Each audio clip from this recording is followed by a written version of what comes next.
بيان إلى رأي العام بالتزامن مع القصف من قبل جيش الاحتلال التركي على مناطق شمال شرق سوريا، قامت الدولة التركية في ليلة أمس بقصف بالطيران الحربي على أطراف مناطق كوباني والشهبة وقريس سبي وزرقان وعدة مناطق في ديريك ونقاط عسكرية للحكومة السورية، وتم فقدان 15 منهم حياتهم جراء القصف التركي، حيث تواصل دولة الاحتلال التركي هجماتها الجوية الوحشية ضد عدد من مدن ومناطق في شمال شرق سوريا بعد منتصف الليل حتى الآن. وقصفت طائرات الاحتلال التركي صباح اليوم تل مشت النور وطرف الجنوبي من تل بعدة غارات جوية نتيجة القصف المتكرر.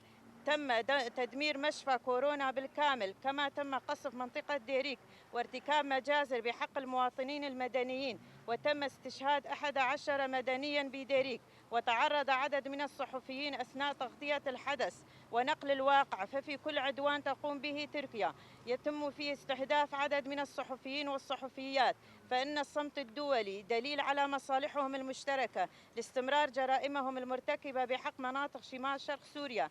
نحن بدورنا نعزي عوائل الشهداء المدنيين منهم والعسكريين، ونتمنى الشفاء العاجل للجرحى. نحن كتنظيمات ومؤسسات نسائية في المجتمع المدني ندين ونستنكر الهجمات التركية على مناطقنا في شمال شرق سوريا، ونطالب بوقف هذا العدوان التركي ومحاسبة الدولة التركية على جرائمها المرتكبة بحق شعبنا من قبل مجلس الأمن في الأمم المتحدة، منظمة سارة لمناهضة العنف ضد المرأة، وقف المرأة الحرة في سوريا، منظمة نودم، جمعية شاويشكا، شبكة قائدات السلام 2011-2022.